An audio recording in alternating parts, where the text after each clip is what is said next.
So hey guys, this is Dr. Aman Tilak, currently MD Nuclear Medicine, first year resident at AIIMS New Delhi. दोस्तों मैंने अपना MBBS भी AIIMS New Delhi से ही किया है और मैं अपने एक्सपीरियंस के चलते रहे ये वीडियो में कुछ 5 ऐसे रीजन शेयर करना चाहूंगा जिससे मुझे लगता है कोई भी बच्चे को MBBS AIIMS से ही क्यों करना चाहिए।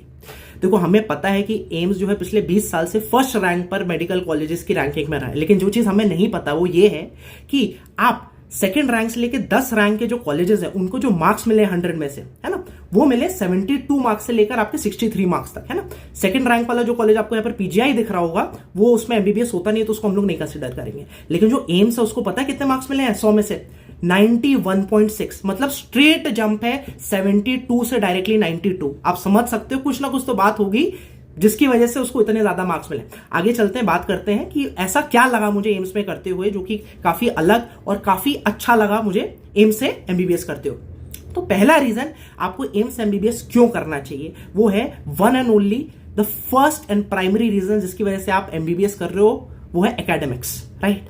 आप एमबीबीएस एम्स से करते हो तो ये चीज मैंने रियलाइज की कि यहां पर जो भी पढ़ाया जा रहा है, यहां पर जो भी चीजें आपको सिखाई जा रही हैं, चाहे जो पोस्टिंग्स हो रही हैं, जो भी चीज आप सीख रहे हो, दैट इज समथिंग रिलेवेंट। आपको वही प्रोफेसर्स पढ़ा रहे होंगे जो कि एक्चुअली पेशेंट को ट्रीट कर रहे होंगे, वही चीज पढ़ा रहे होंगे जो कि एक्चुअली पेशेंट को ट्रीट कर रहे हैं, जिससे कि एक्चुअली डिजीज को वो आपका पूरा उनका जो प्रोटोकॉल है सब कुछ आपको वही चीज पढ़ाई जा रही होगी।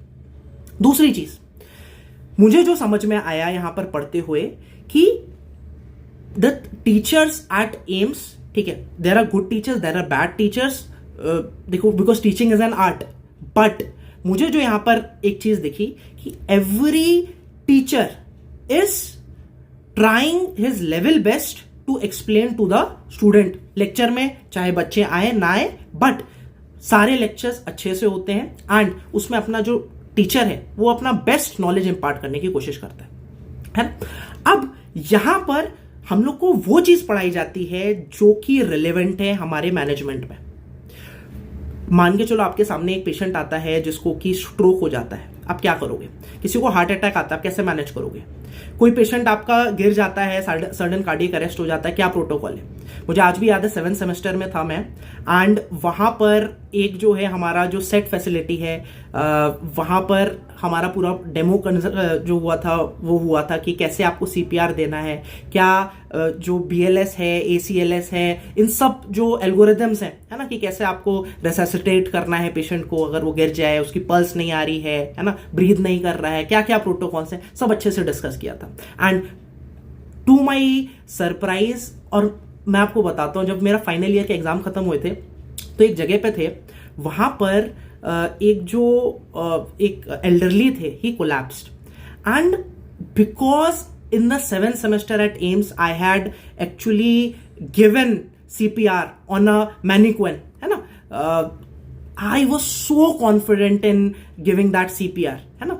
देखो, not every CPR is वो successful and we could not resuscitate the elderly patient, ठीक है, that is one thing, but the fact that I was confident in giving that CPR means कि यहां पर एम्स में मुझे वो चीज पढ़ाई गई थी जो कि कहीं ना कहीं मेरे रिलेवेंट आई। और आगे जब मैंने विलेज पोस्टिंग में मैंने अपना जो पेशेंट्स को देखे, you will B very surprised to know कि more than 5,000 patients I have seen in the village posting। और मैंने नहीं, हर कोई एम्स के बच्चे ने देखे होते हैं, क्योंकि आपकी जब 3 महीने की पोस्टिंग होती है आप वहां पर डॉक्टर साहब होते हो। जब आप प्राइमरी हेल्थ सेंटर में तो और चले जाते हो तब तो you are the person who will be saving the patient's life. So ये एक चीज है कहीं ना कहीं जो मुझे लगा एम्स के बारे में। जो एग्जाम्स हैं उसमें भी जो क्वेश्चंस है वो कहीं ना कहीं क्लिनिकल रिलेवेंस से ही पूछे जाते हैं। मैं फिर से ये चीज बता दूं, यहां पर लोग बोलेंगे एम्स में एकदम ही बहुत ही एक्सेप्शनल लेवल की पढ़ाई होती है, नहीं, ऐसा नहीं है। कुछ टीचर्स हर जैसे कॉलेज में होते हैं, कुछ बहुत अच्छे होते हैं, कुछ खराब होते हैं, कुछ बहुत खराब होते हैं, है ना, but at the end of the day जो क्वेश्चंस एग्जाम्स में पूछे जा रहे हैं वो वही हैं जो कि रिलेवेंट है, क्लिनिकली रिलेवेंट है, आपके एक्चुअली में आपकी लाइफ में कहीं ना कहीं उसका यूज आता है। This is something most of it which I see, है ना। मैं इसको एक वो पत्थर की लकीर नहीं बना रहा, हाँ भाई, कुछ रट्टे वाले यूजलेस भी चीजें थी जो कि रटनी पड़ी भूल गए, वो अलग चीज है, बट मोस्टली मेजॉरिटी ये मैंने चीज देखी। नेक्स्ट आते हैं, हाँ, ये देखो, जब आप एम्स में पढ़ रहे हो, ये एक और चीज मैं बताऊंगा, हमारे फाइनल ईयर एग्जाम में आया था ये कोविड का जो है वो कैसे उसको ट्रीटमेंट करोगे, क्या एल्गोरिदम है उसका, है ना, कोविड का ट्रीटमेंट, माइल्ड, मॉडरेटली सिक और आपका आईसीयू पेशेंट है, कैसे आप उसे ट्रीट करोगे। And interestingly AIIMS is the institution जो कि सारे प्रोटोकॉल्स फॉर्म करता है, सारे मेजर, जैसे एपिडेमिक आई इतनी बड़ी चीज है ना, you would definitely know doctor Randeep Guleria, इतना आपको पता है बेसिकली एम्स में कितना रोल किया है कोविड के पैंडेमिक में, राइट। एंड आपको यहां पर जो level of research and level of जो आप कह रहे हो कि एकेडमिक्स में रिसर्च भी एक पार्ट आता है, तो you can actually get a hand in research from the very beginning itself, है ना। Even I had applied in the research, I had initially a lot of interest in research, उसके बाद उतना मुझे समझ में आया नहीं, that was not something which was I was very much interested into, but यहाँ पर एम्स में अगर आप रिसर्च करना चाहो तो किसी भी आप फैकल्टी के पास चले जाओ, मैं गया था बहुत फैकल्टीज के पास और भी बहुत सारे मेरे स्टूडेंट जो बैचमेट्स हो गए, और the professors help you and professors spoon feed you, that is something which I have seen and they are very very helpful here, right।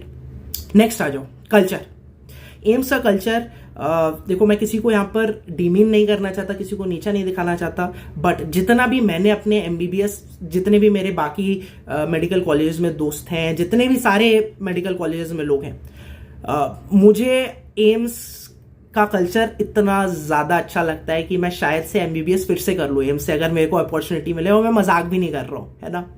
वो अलग बात है कि 700 के ऊपर शायद से आज की डेट में मेरे भी नंबर नहीं आएंगे, मैं फैक्ट बता रहा हूं, नहीं आएंगे भाई, बहुत मुश्किल है 700 के ऊपर नंबर, है ना। And it is very difficult to get into AIIMS, but if given an opportunity मैं शायद से फिर से कर लूं एम्स से एमबीबीएस। इतना अच्छा कल्चर है, क्या कल्चर है कि यार everyone over here, junior seniors, एक क्लोजली नेट फैमिली की तरह रहता है। अब ये शायद से बाहर के कॉलेजेस के लोगों को ये चीज शायद से समझ नहीं आती। जैसे हम लोग क्या है कि कोई हमसे 5 साल बड़ा भी है सीनियर, तो मुझे आज भी याद है कि फर्स्ट ईयर में एक सीनियर थे 5 साल बड़े, मैंने उन्हें सर करके बुला दिया, तो मेरे को बहुत डांटे, बोले कि यार यहाँ का कल्चर है कि यार आप नाम से बुला रहे हो।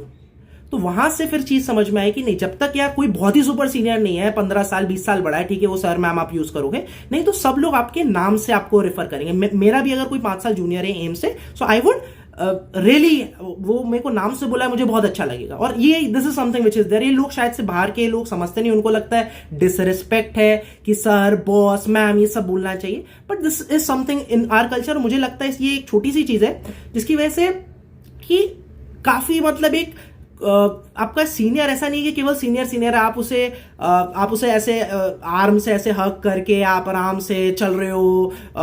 मैंने देखा है कि 4-4, 5-5 साल के जो मतलब डिफरेंसेस हैं एज में, है ना, 4 साल सीनियर बैच है, कोई 4 साल जूनियर बैच है, आप हो, है ना, एंड सब एक फ्रेंड्स की तरह रहते हैं। This is something which I have seen. एक और चीज है कि जब आप फर्स्ट ईयर में आते हो, ठीक है, 18 साल के होते हो आप, people treat you as an adult. यहां पर नहीं माना जाता कि यार आप बच्चे हो, तो आप you actually get that independence.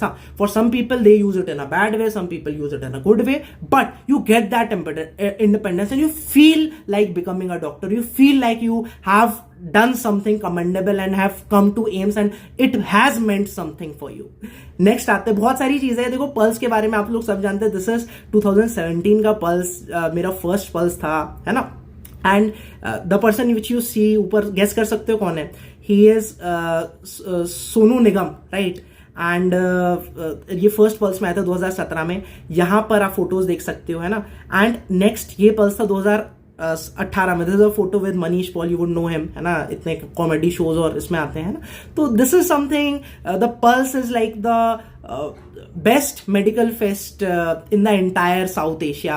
You already know it, इतने सारे 10,000 लोग आते हैं जो कि स्टार नाइट्स होते हैं। It is one of its kind experience जो कि आपको कहीं भी मिल सकता है।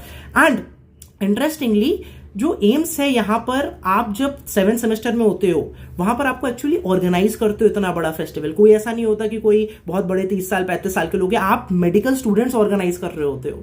तो ये एक चीज है जिसको कहते हैं होलिस्टिक डेवलपमेंट, कि आपका केवल एकेडमिक्स नहीं, आपका एक हर एक लेवल पर डेवलपमेंट हो रहा है, चाहे वो मैनेजमेंट के लेवल पे डेवलपमेंट हो रहा हो यहां पर, चाहे आपका जो है extra curriculum activities, sport activities हैं, आप वहां पर कोचेज आर देयर, जिसको फुटबॉल खेलना है फुटबॉल के लिए free of cost coaches are there, जो कि आते हैं बैडमिंटन सिखाने के लिए, आपको ड्रम सीखने हैं, आपको गिटार सीखना है, आपको लेट्स से टेबल टेनिस सीखना है, आपको स्विमिंग सीखनी है, there is a Olympic size swimming pool which is there. मैं यार 5 तो रीजंस बहुत कम है एम्स से एमबीबीएस करने के लिए, लेकिन मैंने इसलिए ये सारी चीजें आ रही है मेरे अंदर जब मैं आपको ये सारी चीजें बता रहा हूं कि बहुत सारे ऐसे रीजंस है जो कि मुझे लगता है कि एक एमबीबीएस एम्स से हो तो nothing like that, right. Next आते हैं एक जो चीज जो कि थोड़ा सा अंडर एस्टिमेटेड लोगों को चीज समझ नहीं आती है, कनेक्ट्स। आप जो है कनेक्ट से something which is very important. आज से आप फ्यूचर में आपको जब भी आप लेट से क्या क्या बोलते हो कि यार कि ये भाई साहब तो इनको जानते हैं, no, an average AIIMSonian will know as compare to any person from any other medical college, उसके जो कनेक्ट्स होंगे, कि मैं एवरेज एम्सोनियन की बात करूं, मैं ऐसा नहीं कह रहा कि कोई बहुत एक्सेप्शनली ग्रेट एम्सोनियन के कनेक्ट्स जो है एक एवरेज एम्सोनियन की will be much better, much bigger as compare to any other person in any medical college. Reason ये है कि एक तो साउथ दिल्ली में है एम्स, फिर इतने सारे फेस्ट, इतने सारी चीजें, इतने सारे लोग आपके विजिट करते रहते हैं यहाँ पर, है ना। तो ऑटोमेटिकली जो कनेक्ट्स हैं that get established. And there is one more thing कि जो हमारे फेलो एम्सोनियंस है, जो कि हमारे लेट से 1968 बैच के हैं, 1984 बैच के हैं, मोस्ट ऑफ द एम्सोनियन जो कि हमसे 30 साल 40 साल सीनियर है, राइट, वो they are automatically in the top most, many of them are in the top most positions, चाहे वो एग्जीक्यूटिव लेवल पर हो, चाहे वो गवर्नमेंट की पोजिशंस पे हो। और जब आप उनके पास जाके अपने आप को इंट्रोड्यूस करोगे कि hi I am Aman Tilak and I am 2017 batch AIIMSonian, वो बहुत खुश होते हैं। एक मैं आपको एक्सपीरियंस बताऊंगा, मैं ऑफ्थेल्मोलॉजी डिपार्टमेंट के ऑपरेशन थिएटर में था, this was back in 7th semester. And जब जो ऑपरेटिंग सर्जन थे, 2 लोग थे, है ना, डॉक्टर्स थे, उन्होंने जब देखा कि भाई I had come, they left the table and started introducing कि भाई I am 1982 batch AIIMSonian and I am 1984 batch AIIMSonian, कैसा लग रहा है। मतलब दैट वाज समथिंग ग्रेट, कि मतलब आपको एक अलग ही फील आती है कि भाई कि आप एम्स के हो, तो that is something there. And connects के लेवल पे you will be well connected irrespective of कि आप थोड़ा कम बात करने वाले हो, ज्यादा बात करने वाले हो, ठीक है, फर्क नहीं पड़ता। बट एक एवरेज एम्सोनियन, मैं फिर से बोल रहा हूं, आप कंपेयर करोगे किसी और मेडिकल कॉलेज के कोई बहुत ग्रेटली कनेक्टेड पर्सन, यार उससे मैं नहीं कंपेयर कर रहा हूं, मैं ऑन एन एवरेज बात कर रहा हूं। This will be there and this will be very helpful for you in the future, because बहुत सारे काम होते हैं, बहुत सारी चीजें होती हैं जो कि आपके कनेक्ट के दम पर कराई जाती हैं। Next, holistic development. मैं फिर से इसमें I have already told this thing कि आपका पूरा एक होलिस्टिक डेवलपमेंट, हर एक लेवल पे डेवलपमेंट हो रहा होता है, हर एक चीज आपको समझ में आ रही होती है। एंड यहां पर कनेक्ट्स में यार एक और चीज मैं बोलना चाहता हूं यार कि ये जैसे कि आप अगर पीजी की प्रिपरेशन करते हो, है ना, तो सारे जो भी कोचिंग्स हैं वो उनके जो लोग हैं, जो कि उनके डायरेक्टर्स हैं, जो फाउंडर्स हैं, जो भी रिलेवेंट फैकल्टीज हैं, वो सारे एम्स में बहुत बार उनसे आप मिलने का मौका मिलता है। दे इनवाइट यू, जब भी आप कभी उनसे मिलोगे, बताओगे एम्स के स्टूडेंट हो। एक और चीज है जो मैं लोगों को शायद से नहीं पता है कि लोग सोचते हैं कि यार हर एक जो एम्स का बच्चा होता है उसके पास कैसे यार सारे सब्सक्रिप्शन होते हैं सारे कोचिंग एप्स के। यार रीजन है उसके बारे में।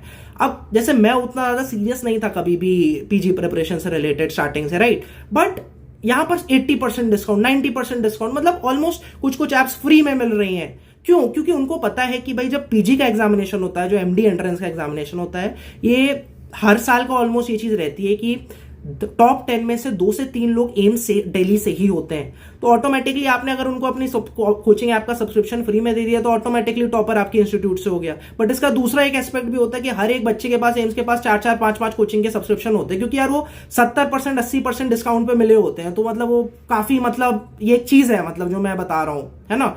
तो एक दूसरी चीज आपको गाइडेंस है पीजी लेवल पर, जैसे मुझे थी, है ना। सो मैं बहुत अच्छे से कनेक्टेड था सारे लोगों से, और मुझे मेरे सीनियर्स थे, they who guided me, they were people from coaching institutes, from faculties, सब ने गाइड किया है बहुत अच्छे से। And since my seniors were the people who had already cracked AIIMS, तो कहीं ना कहीं इससे भी बेनिफिट मिल जाता है कि आपका जो है जब आप पीजी की प्रिपरेशन कर रहे हो, है ना। So that is something that was there. एक थॉट ब्लॉक नहीं था कि एम्स जहां पर एमडी करनी हो एम्स से करनी है, कहीं बाहर से करनी है, क्योंकि यार ऑटोमेटिकली यहाँ पर इतने सारे लोग वापस से एमडी के लिए फिर से क्रैक करते हैं एग्जाम। तो वो एक चीज रहती है कि आप कॉन्फिडेंट रहते हो कि नहीं यार पढ़ना है, अच्छे से पढ़ना है, और आपका गाइडेंस रहती है, तो you are on the right track when you want to start the preparation, right. Holistic development मैंने ऑलरेडी कवर कर दिया। आई डोंट थिंक कि कोई भी मेडिकल कॉलेज इस लेवल का जो है वो होलिस्टिक डेवलपमेंट प्रोवाइड कर सकता है जो एम्स प्रोवाइड कर सकता है। Next, last but not the least, आप जब भी यार आप लाइफ में यार 70 साल के भी हो जाओगे तब भी एक एम्सोनियन ही रहोगे अगर आपने एमबीबीएस एम्स से किया है। नेक्स्ट, आप जब एमबीबीएस करोगे तो जैसे मैं एमबीबीएस करूंगा तो मैं लिखूंगा doctor Aman Tilak MBBS comma AIIMS Delhi, because that is a tag and you can not deny it. And इतना इंपॉर्टेंट टैग है कि यार देखो, आप किसी भी मेडिकल कॉलेज से हो, आपको समझाना पड़ेगा कि भाई मैं डॉक्टर हूं अस्पताल से। आप जब भी बोलोगे ना एम्स से गरीब बंदे से लेके अमीर बंदे से लेके पॉलिटिकली कनेक्टेड बंदे से लेके आईएएस ऑफिसर से लेके जज से लेके हर कोई बंदा जानता है एम्स का नाम। It's such a big tag, so ये दे इंस्टेंटेनियसली रिकॉग्नाइज यू। मैं काफी पार्टीज, काफी जो है गैदरिंग्स में होता हूं, जब भी मैं अपने आप को इंट्रोड्यूस करता हूं as a doctor and pursuing, जब मैं मेडिकल स्टूडेंट था, एमबीबीएस भी कर रहा था, people use to take my number, क्योंकि कहीं ना कहीं एम्स की जरूरत मुझे लगता है हर किसी को कहीं ना कहीं पड़ जाती है, एक डॉक्टर की जरूरत, and that too from AIIMS. Everyone knows कि it is the best hospital and the best best institute in the country. So everyone knows it. So that is one thing that will be there. Last but not the least, कि अगर आप AIIMS MBBS नहीं कर पाए तो भी कोई ऐसे टेंशन करने वाली बात नहीं है। Eight the end of the day आप भी एक एमबीबीएस, आपने भी एमबीबीएस किया, आप डॉक्टर इक्विवेलेंट हो, ऐसा नहीं है। बट ये चीजें थी जो कि मुझे लगा कि एम्स एमबीबीएस करने की वजह से मुझे काफी जो मुझे लगा कि मुझे हर एक जो बच्चा एक एस्पायर कर रहा है उसको बतानी चाहिए, है ना। एंड इन नो वे मैं ये बोलना चाहता हूँ कोई भी मेडिकल कॉलेज कंट्री का खराब है, कुछ इंफीरियर है, नहीं भाई। मैं बता रहा हूँ कि मुझे क्या क्या लगा, 5 ऐसे रीजन जिसकी वजह से आपको एमबीबीएस एम से करना चाहिए बेस्ड ऑन माय एक्सपीरियंस। तो यहाँ पर मैं इसलिए फिर से ये चीज बोल दूं कि ऐसा नहीं है कि आप एमबीबीएस एम से नहीं कर रहे हो तो यार आपकी लाइफ खराब है, नहीं भाई। बहुत बड़े बड़े डॉक्टर्स हैं जो कि मैं आपको नाम ही गिना दे रहा हूं। डॉक्टर देवी शेट्टी, क्या वो एम्स से एमबीबीएस है? नहीं। क्या मैं बात करूं आपके डॉक्टर नरेश त्रेहान, क्या वो एम्स से एमबीबीएस है? नहीं। क्या ये सारे जो बड़े बड़े डॉक्टर्स हैं, बहुत ऐसे बड़े बड़े डॉक्टर्स हैं जो कि एम्स से नहीं है। तो ऐसा नहीं कि आपने एम्स से एमबीबीएस नहीं किया तो लाइफ खराब है, नहीं भाई, एकदम ऐसा नहीं है ना। एक और प्रॉब्लम, नेगेटिव एस्पेक्ट पे एक चीज हो जाती है कि आपको थोड़ा सा, जब आप एमबीबीएस एम से करते हो तो आपको लगता है कि आप ही सब कुछ हो, आप पुनिच्ची भगवान है जिसको कहते हैं। नहीं, कुछ लोगों में आ जाता है ईगो, एंड फिर वो उनका डाउनफॉल भी होता है, तो ऐसा भी है ना। So at the end of the day मैं ये बस चीज बोलूंगा कि अगर आप एम से एमबीबीएस करना चाहते हो, एम करो, अपना फुल अटेम्प्ट दो, and do not have regret of not trying your best and have not targeted AIIMS in your MBBS entrance examination. Lastly यार, एक ये डॉक्यूमेंट्री है एम्स के बारे में। डॉक्यूमेंट्री क्या है, ये एक छोटा सा वीडियो है 15 मिनट का। ये एम्स का ऑफिशियल यूट्यूब चैनल, लोग नहीं जानते इसके बारे में, इस पे बना हुआ, मैं डिस्क्रिप्शन पे लिंक दे रहा हूँ, आराम से देख लेना। इसमें सारे फैसिलिटीज एम्स के बारे में क्या है, क्या क्या फैसिलिटीज है, सारी चीजें अच्छे से बताई हुई है, आप देख सकते हो, बहुत मजा आएगा। बहुत ही सही वीडियो बनाया हुआ है, ऑफिशियल एम्स का जो है वो वीडियो है ना, देख सकते हो, मैं दे दूंगा। मुझे लगता है यार थोड़ा क्या मतलब काफी बड़ा हो गया है वीडियो, क्योंकि और भी बहुत चीजें मैं I can speak for the next 2 to 3 hours continuously not stopping. तारीफ कर सकता हूं मैं एम्स की, but that is not the point of this video. This was just a small video to make you understand कि क्यों एम्स से MBBS करने का आपको ड्रीम देखना चाहिए, और केवल ड्रीम नहीं, मेहनत भी करनी चाहिए। आई थॉट कि कुछ हेल्प हुई होगी, मोटिवेट हुए हो तो लाइक करना, अपने फ्रेंड से शेयर करना। Bye bye, take care, love you all, thank you.